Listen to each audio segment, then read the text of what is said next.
안녕하세요. 설도 다가오는데 명절 때문에 있었던 저희 이야기를 한번 해보려고 이렇게 찾아왔어요. 결혼하고 나서 처음 맞은 명절이 재작년 추석이었습니다. 추석을 한 달 정도 앞둔 상황에 남편이 저에게 부탁이라고 말도 안 되는 소리를 하나 해왔었죠. 이번 추석이 우리 결혼하고 맞는 첫 명절이니만큼 시어머니 기분 좋게 해드리고 싶다고. 그러니 명절에 처가 가는 건 건너뛰고 시댁에서 명절 내내 지내고 오면 어떻겠냐고요. 처음엔 남편이 실없는 장난을 치는 건 줄 알았어요.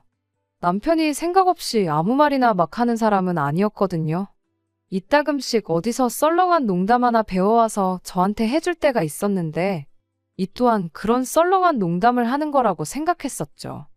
그런데 이야기하는 걸 들어보니까 이게 장난치는 게 아니라 진심이라는 게 느껴지더라고요. 그래서 남편한테 물어봤어요. 며느리가 명절 내내 시댁에만 있으면 시어머니 기분이 좋아지는 거냐고요. 나랑 결혼하기 전에는 며느리가 없어서 명절 때마다 기분 잡쳐서 계셨었냐고 그렇게 물어봤죠. 저희 친정집은 명절이 되면 온 친척들이 아침 일찍부터 큰아버지 집에 모였었어요. 제사 때문에 친정어머니가 음식 준비를 해야 하긴 했지만 제사상은 상차림 자체가 워낙에 간소했다 보니 크게 고생하시는 건 없었습니다.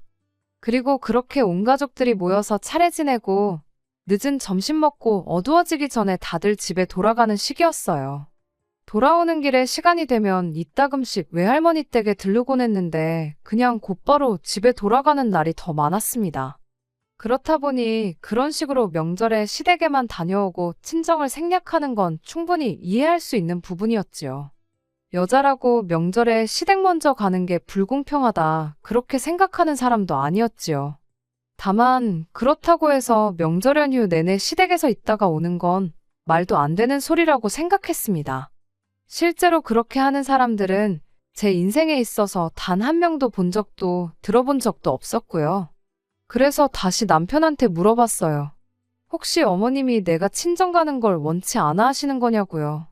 그렇지 않고선 시어머니 기분 좋게 해주게 명절 내내 시댁에서만 시간 보내고 오자는 말이 설명이 되지 않았어요. 그렇잖아요. 말 그대로 명절 연휴잖아요. 시어머니가 저를 각별히 좋아해서 연휴 내내 제 얼굴을 봐야겠다면 할 말은 없지만 평생을 저 없는 명절을 보내오신 분인데 제가 시댁에 하루를 가나 이틀을 가나 그게 무슨 상관이겠어요. 명절 내내 시댁에만 있자고 하면 그건 거절하겠지만 명절날 시댁에 하루 다녀오고 친정 가는 걸 생략하자고 하는 소리면 내가 생각은 해보겠다고 했죠. 그랬더니 남편이 쩔쩔매면서 대답을 못하더라고요. 그때 제가 전곡을 찔렀다는 걸 알았습니다. 그리고 시댁에서 명절 내내 있다가 오자는 말이 남편 머리에서 나온 게 아니라 시어머니 머리에서 나온 이야기라는 것도 알았죠. 남편을 닥달했더니 그제서야 남편이 변명이랍시고 얼토당토하는 소리를 하더라고요. 그래도 결혼하고 나서 맞는 첫 명절인데 결혼 전에 인사 다 못 드렸던 친척분들께 인사도 드리고 그러면 좋지 않냐는 겁니다. 남편한테 연휴가 며칠인데 당신네 친척들은 뭐 하루에 한 집씩 날 잡아서 오느냐고 따졌죠. 그리고 그러는 당신은 우리 집 친척들한테 인사 다 드렸냐고요. 추석이 뭐 하루 꼴랑 쉬고 끝나는 빨간 날도 아닌데 며칠 내내 시댁에서 인사만 하러 다닐 것도 아니고 시댁 한번 친정 한번 다녀와도 충분히 인사 정도는 다 드릴 수 있는 거 아니냐 따졌습니다. 게다가 양쪽 집 다 지방에 있긴 하지만 시댁에서 친정까지 그렇게 멀지 않은 편이고 집으로 돌아오는 길에 있었다 보니 그딴 이유라면 친정을 생략해야 할 이유가 더더욱이 없었죠. 결국 나중 가서는 남편이 그냥 어떻게 이번 한 번만 자기가 하자는 대로 하면 안 되겠냐고 거의 빌다시피 물어왔어요. 그래도 아닌 건 아닌 거라고 나는 그렇게 할 생각 없으니 정시댁에 명절 내내 있고 싶거든. 나는 명절 당일에 인사만 드리고 택시를 타서라도 친정에 가 있을 테니 당신 혼자 명절 내내 시댁에 있다가 연휴 마지막 날 올라오라고 했죠. 그렇게 말도 안 되는 남편의 헛소리를 거절했는데 그러던 중 며칠 지나지 않아서 제 동생한테서 연락이 왔어요. 친정부모님이 명절 연휴를 맞아서 해외여행을 다녀와 보고 싶어 하신다길래 자기가 보내드리기로 했다고. 그런데 돈이 조금 모자라서 그런다고 저보고 그 여행 비용 좀 보태줄 수 있냐고 묻대요. 돈이야 제 돈으로 보태드리면 그만인 건데 그게 문제가 아니었어요. 친정 부모님이 여행을 가시면 아무도 없는 친정집에 혼자 가 있을 이유도 없는 거였으니까요. 그래서 그냥 남편이 하자는 대로 하기로 했어요. 그때는 그냥 부탁 들어주고 생색도 좀 낼 겸 좋은 게 좋은 거 아니겠냐 쉽게 생각했었죠. 이유야 어찌되었던 간에 남편도 자기 원하는 대로 됐다고 좋아가지곤 친정 부모님 여행 가서 쓰시라고 알아서 용돈도 더 보내고 그러더라고요. 서로 좋은 쪽으로 잘 되었구나 생각했는데 막상 명절이 되니 그게 아니었습니다. 명절 스트레스라는 게 요즘 세상에 다 옛날 말이라고 생각했는데 그게 아니더라고요. 저희 집이 제사를 워낙에 간소하게 지냈다 보니 그것 때문에 제가 너무 쉽게 생각했던 점도 없지 않아 있었지요. 게다가 온 가족들이 하나씩 자기 할 일들을 알아서 도맡아 했었다 보니 명절 준비라는 게 저한테는 그렇게 어려운 일처럼 보이지 않았는데 명절 연휴 첫날에는 별거 없구나 싶었는데 명절 당일날 새벽바람부터 허리도 똑바로 못 펴고 제사 음식 준비하느라고 아주 쌩고생을 해야 했습니다. 그런데 진짜는 명절 당일이 아니라 명절 다음 날이었어요. 친척분들한테 인사도 좀 드리자고 했었던 남편 말이 거짓말은 아니었던 게 그날 일정은 시외가 큰 집에 다녀오는 걸로 되어 있다며 아침 일찍부터 준비하는데 분주했었거든요. 명절 다음 날이니만큼 아무 부담 없이 인사만 드리고 오는 줄 알고 편한 마음으로 출발을 했는데 막상 큰 집이라는 곳에 도착하니 정말 충격도 그런 충격이 따로 없었어요. 세상에 이런 집이 또 있나 싶었죠. 명절 다음 날이 돼서 또 제사 준비를 하게 될 줄은 정말 상상도 못했으니까요. 시어머니가 시외가에서 막내이자 유일한 여자 형제였어요. 위로 5명의 시외숙님들이 계셨죠. 그리고 그 5명의 시외숙님들한테는 공통점이 있었는데 그건 5분 모두 하나같이 전부 이혼을 하셨다는 점이었지요. 그러니 집안의 유일한 여자인 시어머니가 시외가 제사 음식까지 책임을 져야 했던 겁니다. 그런데 명절 당일에는 또 시어머니는 시어머니 나름대로 챙겨야 하는 제사가 있었다 보니 아예 시외가는 명절 다음 날에 제사를 지내는 걸로 자기들 편한 대로 날을 바꿔버린 거예요. 그래서 항상 명절 둘째 날에는 시어머니 혼자 아침 일찍부터 시외가 제사 준비를 해야 했던 겁니다. 왜 시외숙님들이 하나같이 다 이혼을 했는지는 안 봐도 알 것 같았어요. 도와주는 거 하나 없으면서 이름도 모르는 남의 집 조상님들 음식은 또 얼마나 호화 진수성찬을 차려야 하는지 모르긴 몰라도 아마 명절 스트레스 때문에 이혼들을 당하신 거구나 싶었습니다. 그렇게 집안에 제사 음식 챙길 며느리가 없어지니 시어머니가 당신 친정제사까지 독박을 써야 했던 거고요. 아무튼 그렇게 그날은 명절 당일날 시댁에서 고생했던 것과는 비교도 안 될 만큼 고생을 했어요. 그 와중에 남편은 손 하나 까딱 안 하는 게 고생하는 엄마도 영문도 모른 채 끌려와 종일 일만 하는 아내도 도와줄 생각이 전혀 없어 보이더군요. 그나마 연휴 마지막 날에는 조금 쉬는구나 싶었는데 이미 이틀 내내 죽어라고 고생했다 보니 쉬는 게 쉬는 것 같지가 않았네요. 제가 그렇게 하겠다고 했으니 그 명절은 남편에게 아무것도 따지지 않고 그냥 그렇게 넘어갔어요. 대신 2번은 없다 그렇게 다짐했습니다. 똥인지 된장인지를 두고 굳이 찍어 먹어보고 똥인 걸 알았는데 뭐가 맛있다고 그걸 또 찍어 먹겠나요? 남편한테도 다른 말은 안 하고 이번 명절로 시댁에서 하루 이상 있는 일은 없을 거다 하고 단호하게 딱 잘라 말하고 그렇게 첫 명절을 넘겼습니다. 그리고 그 다음번 명절인 작년 설이 되었지요. 남편한테 미리 말한 대로 명절 연휴 첫날에 시댁에서 하루 자고 다음날 명절 당일에 차례 끝나면 친정집으로 바로 향하는 걸로 그렇게 계획을 세웠어요. 남편도 그 말에 알겠다고 대답을 했고요. 그렇게 계획한 대로 명절 연휴 시작하자마자 시댁 도착해서 하루 보내고 다음날 아침에 지난번처럼 또 제사 음식 열심히 준비하고 그렇게 차례 끝나고 나서 점심 식사 마치자마자 저희는 이만 가보겠다고 떠날 채비를 하고 있는데 시어머니가 갑자기 아랫배를 부여잡더니 나 죽는다 나 죽는다 하면서 바닥을 구르기 시작했어요.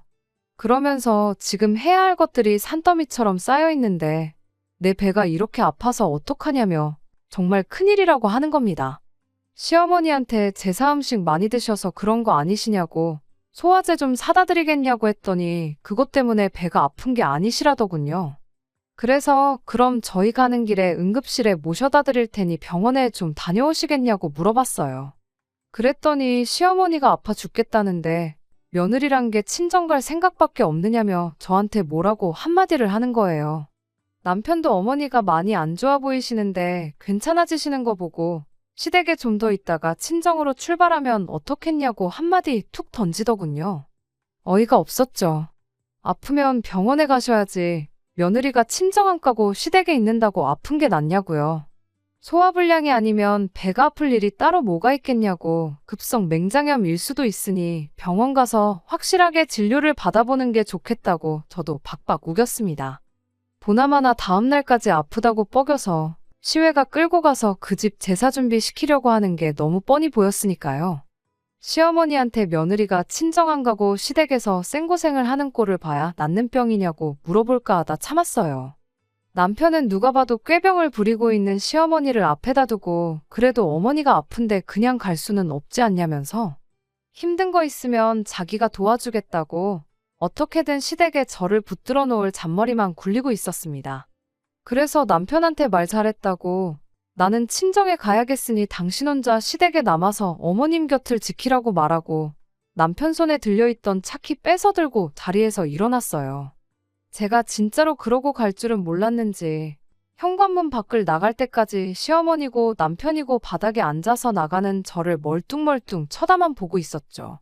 제가 밖으로 나가고 나서야 그게 진짜인 줄 알았는지 허겁지겁 따라 나오는데 마침 엘리베이터가 타이밍 좋게 오는 바람에 그 길로 남편을 따돌릴 수 있었습니다. 엘리베이터 내리자마자 저도 차까지 쏜살같이 뛰어갔어요. 계단으로 뛰어내려오면 따라잡히겠다 싶어서요. 아니나 다를까 차에 시동을 거니까 아파트 현관에서 남편이 쓰레빠 차림으로 저를 따라오더라고요. 2월이라 한참 추울 때였는데 외투도 안 걸치고 후다닥 뛰어나오는데 나 몰라라 하고 그대로 차를 출발시켰습니다. 백미러 뒤로 남편이 점점 작아지는데 이래도 되는 건가 싶다가도 속은 참 후련했어요. 그 후로 친정집에 도착할 때까지 수십 통의 전화가 걸려왔지만 다 무시했습니다. 친정 도착하고 나서 남편한테 어머님 간호 잘하고 도와드릴 만큼 도와드리고 오라고 나도 친정 부모님 도와드릴 거 있으면 도와드려야겠다고 톡 하나 보내놓고 그렇게 핸드폰을 꺼버렸습니다. 제일 힘든 게 아무래도 명절 당일이 아니라 시외가 다녀오는 다음 날이었고 솔직히 그날 해야 할 일은 다 하고 온 거나 마찬가지였으니 뒷정리하는 거나 조금 도와드리고 다음날 시외가 제사 준비하는 거 도와주고 나서야 남편이 친정에 올 줄 알았는데 제가 도착하고 한두 시간 지나서 남편이 택시 타고 친정집까지 따라왔더라고요. 아픈 어머님 두고 왜 벌써 왔냐고 물었더니 저한테 그렇다고 그냥 가면 어떡하냐 짜증만 내고 시어머니 몸이 어떤지는 대답을 안 해주대요. 진짜 혹시나 만에 하나 진짜 시어머니가 아팠던 거면 어떨까 그런 생각도 있기는 했는데 남편 그러는 걸 보니 저 친정에 못 가게 하려고 꾀병을 부렸다는 게 확실해지는 순간이었습니다. 기본적으로 명절만 아니면 남편하고는 사이가 좋은 편이었어요. 남편이 실없는 농담을 어디서 배워와가지고 제 앞에서 하는 것처럼 평소에도 둘이서 장난 같은 거 많이 치고 재밌어하고 그랬었죠. 과정이야 어찌되었던 간에 이미 지난 일이 되었으니까. 그렇게 시댁에서 도망 나온 것도 그냥 제 생각에는 두 번은 없을 만한 재밌는 추억거리가 되겠다 생각했었습니다. 그날 남편도 정작 그렇게 친정 도착해서는 제가 차 끌고 혼자 친정으로 가버린 것만 가지고 뭐라고 했지. 시어머니 기분이 어떻니 저떻니 그런 말은 꺼내지도 않았으니까요.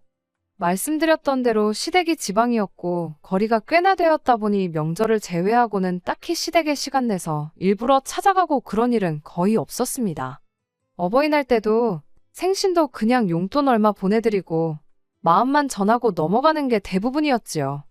그래서 남편과는 또 지난 명절은 잊고 그렇게 한참 재미있게 잘 지내고 있었어요.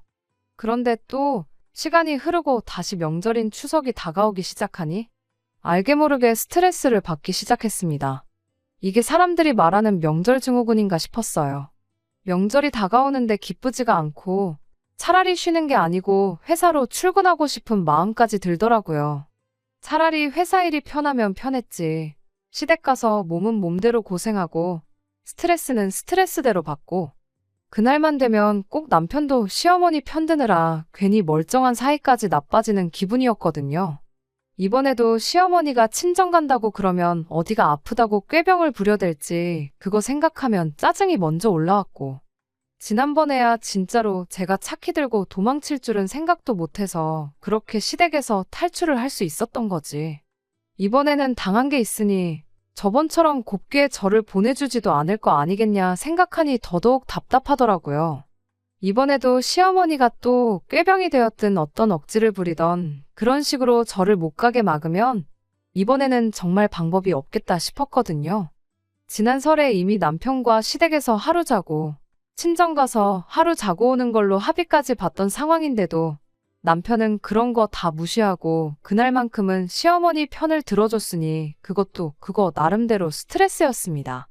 사이 좋을 때야 남편이 1년에 엄마라고 명절날 2번 보는 게 전부인데 그때는 엄마 편 좀 들게 해달라고 그렇게 말하면 그냥 넘어가 주긴 했지만 또 명절이 가까워오니 사람 마음이 참 간사한 게 그 꼴을 또 보고 싶지가 않더군요.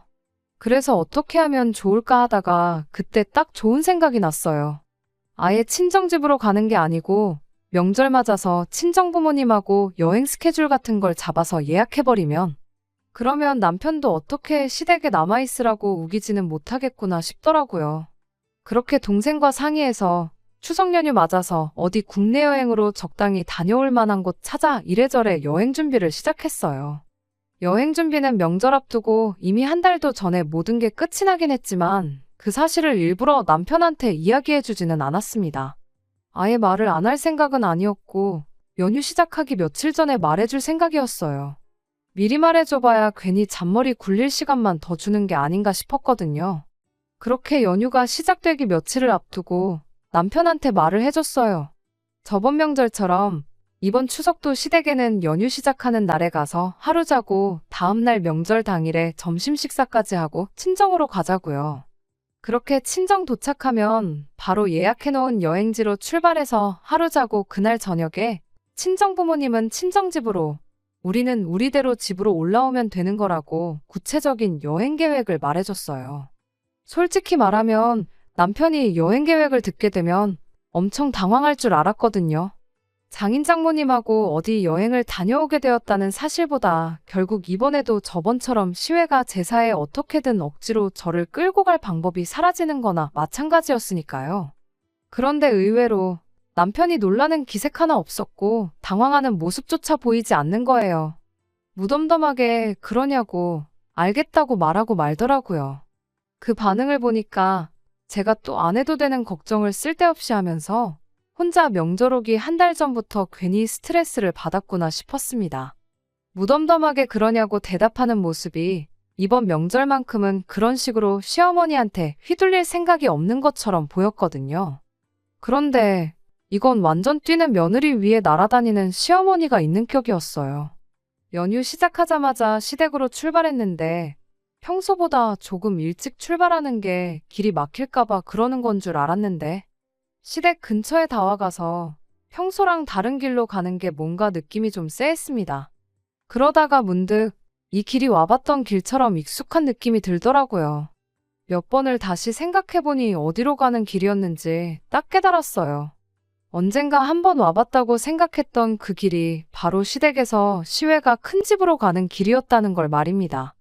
남편한테 시댁으로 안 가고 어디를 가느냐 물었더니 가보면 안다고 대답하는 걸 보니 제 생각이 어느덧 확신으로 바뀌어 있었어요. 아니나 다를까 차는 시외가 큰 집에 도착해 있었고 도착함과 동시에 시어머니가 저희를 마중 나오시더군요. 이번에도 설마 제가 차키 뺏어다가 친정으로 도망갈까봐 그거 못하게 막으려고 그런다는 게 눈에 뻔히 보였어요. 어쩔 수 없이 실내로 들어갔더니 아니나 다를까 시어머니가 저희가 조금 늦게 도착하는 바람에 일이 엄청 밀렸다고 서둘러서 준비하라며 앞치마를 저한테 건네주시더군요.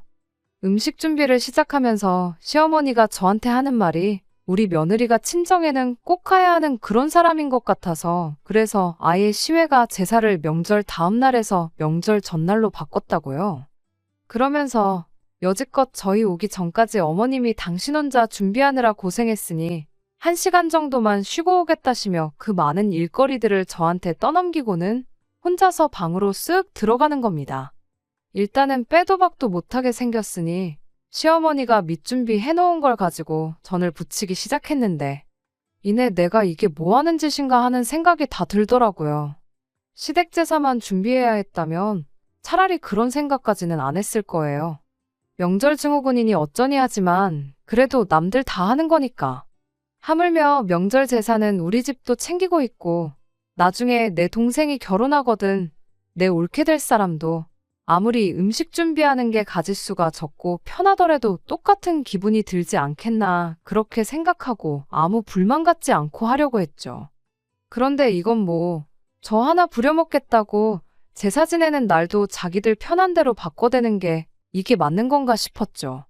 조상님 귀신들이 날짜 헷갈려서 제대로 찾아나 올란지 그런 생각까지 다 들더라니까요. 하물며 시댁 제사도 아니고 시외가 제사까지 제가 챙겨야 한다는 사실이 도저히 참을 수가 없었어요. 남편이 눈꽃만치나마 미안한 마음을 갖고 저를 도와주겠다고 두 팔 걷고 나서도 모자랄 판에 암만 엄마 쪽 조상님이라지만 지 조상들 챙기는 날에 일은 생판남인 나한테 죄다 떠넘겨놓고 자기는 자기 가족들하고 TV나 보면서 시시덕거리고 있는 꼴이라니. 게다가 명절 시작 전에 친정 식구들하고 여행 간다고 말을 꺼냈을 때 보였던 남편 반응으로 봐선 남편은 이렇게 될 걸 미리 알고 있었던 것 같은데 저한테는 작정하고 아무 말도 안 했다는 거잖아요. 뭐 저도 어떻게든 시외가 제사 준비만큼은 피해보겠다고 남편 모르게 여행 계획 미리 세워놓고 명절 전에 통보하듯 말한 거 굳이 따지자면 똑같은 사람일 수도 있긴 하지만 그래도 놀러 가는 거랑 안 챙겨도 그만인 시외가 제사를 챙기는 거랑은 전혀 다른 이야기잖아요. 괜히 5명이나 되는 시외숙님들이 하나같이 다 결혼 생활 얼마 못하고 이혼당했는지 딱 알겠고 나도 이렇게 몇 번이나마 더 시외가 제사 때문에 스트레스 받다간 언젠가 이혼을 해도 하겠구나 하는 생각이 들었어요. 내 결혼 생활까지 걸어가면서 챙겨야 할 제사는 아니라는 생각에 그냥 그 길로 또다시 두 번째 탈출을 계획했습니다. 사실 계획하고 말 것도 없었어요. 오히려 지난 설에 남편 차키 뺏어서 도망 나온 것보다 훨씬 쉬웠습니다. 시어머니가 들어오자마자 할 일이 산더미라며 저를 그 길로 주방으로 끌고 오는 바람에 저는 옷도 갈아입은 상태도 아니었고 제 가방이며 다 근처에 있었거든요. 거기에 시외가 큰 집이 옛날 구조라 현관문 지나서 바로 주방이 있고 그리고 주방을 지나야 거실이 있는 그런 구조였어요. 유일하게 같이 일하는 사람인 시어머니는 잠깐 눈 좀 붙인다고 방에 들어가 있는 상황이고 나머지 가족들은 제가 조상님이 먹을 귀한 제사밥에 무슨 짓을 할런지는 생각도 안 한 채 지들끼리 좋다고 명절 특집으로 TV 프로 틀어주는 거 보고 시시덕거리고 이쪽은 눈꽃만치도 신경도 안 쓰고 있었습니다. 그래서 그냥 제 짐을 챙겨들고 최대한 문을 살살 닫으면서 집 밖으로 나왔어요. 차키는 남편한테 있었지만 솔직히 차키는 이제 더 이상 중요한 게 아니었습니다. 요즘 세상이 얼마나 잘 되어 있나요? 이미 탈출하겠다는 생각을 했을 때 핸드폰으로 집 앞까지 택시를 불러놓은 상황이었거든요. 그래서 이번엔 아무 방해도 받지 않고 그렇게 조용히 친정으로 도망 나올 수 있었습니다. 그렇게 친정에 다 와갈 때쯤 돼서 그제서야 제가 없어진 걸 눈치챈 건지 남편한테 너 어디에 있냐는 전화가 걸려왔어요. 시어머니가 진짜 딱 1시간만 쉬다 나오신 것 같은데 한참 전을 부치고 있어도 부치고 있었어야 할 제가 온데간데 없고 미리 부쳐놓은 전도 하나 없으니 큰 집이 그 길로 난리가 났다는 거죠. 그러면서 남편이 저보고 미쳤냐고 어른들이 여기 몇 분이 계시는데 그걸 개무시하고 친정으로 날라버릴 생각을 했냐면서요. 엄마 체면은 뭐가 되고 내 체면은 뭐가 되냐며 꼴값을 떠는데 어이가 없었죠. 영문도 모른 채 불려와서 개같이 일하는 나는 네 가족들한테 뭐 식모 정도밖에 안 되냐고 니들 체면만 중요하고 나는 뭐 체면 같은 것도 없는 사람이냐고 따졌죠. 남편이 어디 도망갈 생각 말고 거기서 딱 기다리라고 당장 친정으로 오겠다길래 올 테면 와보라고 저도 한마디 해줬습니다. 남편이 암만 열받았어도 친정 부모님 계신데 저한테 그 어떤 뻘짓을 할 거란 생각은 안 들었거든요. 한참 전화로 언성 높이다가 전화 끊으니 택시기사님이 저한테 위로를 다 해주셨어요. 고생 많으시다면서요. 기사님이 30년 택시기사 하는 동안 정말 수많은 사람들을 태워봐서 아는데 이때쯤 되면 진짜 조상님 덕을 보고 있는 집은 하나같이 전부 공항이나 기차역으로 간다더라고요. 연휴마다 가족들끼리 여행 간다고요. 그리고 그런 가족들 보면 차 안에서 그렇게 화목해 보일 수가 없답니다. 그런데 그렇지 않은 집들은 택시 타자마자 자기가 있건 말건 명절 준비하는 걸로 그렇게 싸워대더래요. 우리 집도 제사에 목매달고 그런 집이었는데 자기가 그런 손님들 몇 번 태우다가 과감하게 제사를 없애버리셨대요. 그 뒤부터 가족들끼리 화목하고 하는 일마다 잘 풀리고 그랬다더라고. 조상님 입장에도 화목하게 잘 지내는 후손들 도와주고 싶지. 제사밥 하는 거 가지고 투닥거리하는 후손들 도와주시고 싶겠냐고 그렇게 한마디 해주시는데 그 말이 진짜 정답이었어요. 그렇잖아요. 그렇게 제사 챙겨대다가 5이나 되는 시외숙님들은 이혼을 당했는데 조상님이 진짜로 자기 후손들이 갸륵해서 덕을 줬다면 그 많은 시외숙님들이 하나같이 전부 이혼이나 당했겠나요? 아무튼 시댁과 친정거리가 가까운 편이었다 보니 남편하고 통화하고 얼마 지나지 않아 친정집에 도착했고 저는 집에 도착하자마자 친정부모님께 이 모든 상황을 말씀드렸어요. 친정부모님이 걱정 말라고 한마디 해주시는데 내 편에 서서 나를 지켜줘야 할 배우자가 해야 할 말을 친정부모님이 해주시고 있고 그 배우자라는 사람은 저를 붙잡으러 오겠다고 하고 있는 이 꼴이 다 뭔가 싶었죠. 아마 이때 제가 마음속으로 이혼을 어느 정도 결심했던 것 같아요. 아니나 다를까 1시간 정도 지나서 남편이 친정집에 찾아왔어요. 평소 같으면 친정부모님 어려워서 찍소리도 못할 인간이 어찌하여 저를 붙잡으러 오겠다느니 그런 큰 소리를 냈나 싶었는데 알고 보니 시어머니를 데리고 둘이서 같이 왔더라고요. 아니나 다를까 시어머니는 저희 친정부모님 계시는 건 아랑곳하지도 않고 제 쪽으로 성큼성큼 걸어왔어요. 친정부모님께서는 저를 지켜주신다고는 했지만 그래도 사돈지간에 예의가 있으니 우리 딸한테 할 이야기가 있으시다면 저희한테 먼저 하시라고 한마디 건네며 최대한 신사적으로 상황을 해결하려고 하셨습니다. 하지만 시어머니는 그런 저희 친정부모님은 아랑곳하지도 않고 제 앞까지 와서는 아주 이참에 버르장머리를 싹 다 고쳐놔야겠다고 한마디를 하더군요. 너는 출가외인이라는 말도 못 들어봤냐고. 시어머니가 시키면 그런 줄 알고 하면 되는 거지. 이렇게 빠지고 저렇게 빠지고 순 도망갈 생각밖에 없냐면서요. 그럴 거면 우리 집에 왜 시집을 왔냐고 성질을 부리는데 어떻게든 상황을 좋게 해결해 보려고 시어머니를 말리던 친정부모님을 제가 막아서고 시어머니한테 한마디 했어요. 일단 첫 번째로 어머님이 이런 사람인 줄 알았으면 이 집에 시집 안 왔을 거라고요. 이미 결혼해버린 거 물을 수도 없어서 그냥 좋게 좋게 생각하려고 했는데 더 이상은 저도 못 참는다고 했죠. 그리고 출가외인 이야기 한번 잘 꺼냈다고 그러는 어머님은 뭐 출가내인이라서 친정제사를 따로 또 챙기고 그것도 모자라서 며느리까지 어머님 친정제사 준비를 시키느냐고 따졌습니다. 어머님도 출가외인이면 출가외인답게 시댁제사만 챙기시라고요.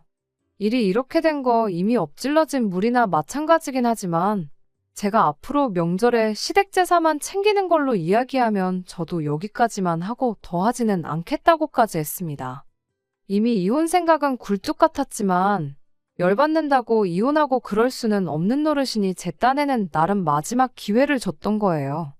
그 말에 남편이라도 나서서 한마디 했다면 아마 다음 주에 있을 설에는 시댁에 가서 평범한 명절을 보내고 있었겠죠.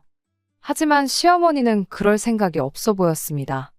며느리가 시어머니 하는 말에 토를 다는 게 맞냐며 이번엔 저희 친정어머니를 두고 큰 소리를 내는 거예요. 저희 부모님한테 한다는 소리가 두 분도 저 같은 며느리 한번 받아보라고 당신 심정을 10분 헤아릴 수 있을 거라고 하시는데 최대한 신사적으로 나가려고 했던 친정 부모님도 그 상황까지 와서 좋게 좋게 이야기할 이유가 없었죠. 그러는 사부인은 얼마나 대단한 아들을 두셨길래 그런 말을 하시냐고 바로 되받아치시더군요. 이런 사위인 줄 알았으면 내 딸 절대로 결혼 안 시켰을 거라고요. 아내가 힘들다고 하는데 그 짐을 덜어주지는 못할 망정 이게 다 무슨 꼴이냐고요. 며느리 잡아가겠다고 방방 뛰는 시어머니를 아내 친정집까지 끌고 오는 놈이 세상에 또 어디 있겠냐고. 어디 우리 딸 끌고 갈 생각이면 한번 해보시라고 눈을 부릅뜨시고 한마디 하시는데 시어머니까지 끌고 와서 나를 잡아가겠다고 하면 우리 부모님이 뭐 겁이라도 먹고 우리 딸 데려가시라고 그럴 줄 알았던 걸까요? 막상 친정부모님이 두 분 다 강하게 나오니 여태까지 큰소리 떵떵거리던 기세는 온데간데 없고 그래도 명절인데 며느리가 빠지면 쓰겠냐면서 개미만한 목소리로 옹알거리며 대답을 하더군요. 친정아버지께서 우리 딸이 시댁제사만 챙기면 아무 말 않겠다고 했던 말 못 들으셨냐고. 앞으로 시외가 제사에는 일절 데려가지 않겠다. 그 약속만 우리 앞에서 해주시면 당신들도 더 일 크게 만들지 않고 저를 시댁에 다시 보내주겠다 그렇게 한마디 하셨어요. 그런데 그 와중에도 시어머니는 끝까지 고집을 꺾지 않으셨습니다. 그래도 시집 보냈으면 우리 집 사람이 된 건데 우리 집 가풍을 따라야 되는 거 아니냐며 마치 저희 부모님이 하는 말이 남의 집 일에 주제넘게 참견하고 있다는 것처럼 말을 하대요. 어떤 의미로는 참 대단하다 싶었어요. 그리고 끝까지 그 고집을 꺾지 않은 시어머니 덕분에 저는 오히려 마음을 다잡을 수 있었네요. 그래서 그냥 그 자리에서 시어머니 앞에 그럼 이혼해서 다시 남의 집 사람이 될 테니 그토록 중요한 제사 실컷 챙기시라고 한마디 던져줬어요. 아무래도 그쪽 집 조상님들은 후손들 부부싸움 하는 꼴이 더는 보기 싫으신가 보다고 어머님 핏줄 남자들 전부 이혼시키는 거 보면 대를 끊어서라도 악습을 사라지게 하려고 하시는 거 아니겠냐고 실컷 빈정거리면서요. 시어머니가 말 다 했냐고 방방 뛰긴 했지만 친정부모님도 계시고 그 소란에 제 동생까지 나와 있던 상황이었다 보니 이내 남편 데리고 다시 시댁으로 돌아갔습니다. 저는 그렇게 남은 명절 친정에서 푹 쉬다가 그렇게 집으로 돌아갔어요. 친정부모님이 같이 따라가 줄까 했지만 이혼한다고 투닥거리는 꼴 보여드리기도 싫고 이건 제 손으로 마무리 짓는 게 맞는 것 같아서 그 제안을 마다하고 혼자 올라갔습니다. 집에 갔더니 남편이 무슨 일이 있었냐는 듯 잘 쉬다 왔냐며 저를 반겨주는 꼴을 보니 어떻게든 제 화를 풀어서 이혼만큼은 면하고 싶은가 보다 하는 생각이 딱 들었죠. 하지만 저도 며칠이나마 혼자 친정에서 시간 보내면서 이혼하기로 결심을 하고 올라온 거다 보니 그렇게 어물쩍 넘어갈 생각은 없었어요. 제가 이혼 이야기를 꺼내니 남편이 그제서야 시외가 제사고 시댁 제사고 뭐고 아예 앞으로 명절에 시댁에 찾아갈 일 없고 친정만 가겠다고 저한테 이혼만은 말아달라고 부탁을 하더라고요. 그렇게 후회할 거였으면 진작에 좀 잘하지 싶었습니다. 나중에 가니 시어머니한테 전화까지 와서 저한테 사과를 하긴 했지만 나중에 또 어떤 기상천외한 방법으로 시외가 제사를 챙기게 할지는 모르는 일이잖아요. 그게 진심인지 아니면 당장 아들 이혼남 만들기는 싫어서 그랬던 건지 확신도 없었고 그냥 깔끔하게 이혼하는 게 맞다 생각해서 그날부로 이혼 서류 준비하고 그렇게 2년 남짓한 결혼 생활을 마무리하게 되었습니다. 1년에 2번 있는 명절 그거 하기 싫어서 이혼했느냐고 저를 손가락질 하신다면 그건 어쩔 수 없다고 생각해요. 하지만 저도 처음엔 그런 생각이었어요.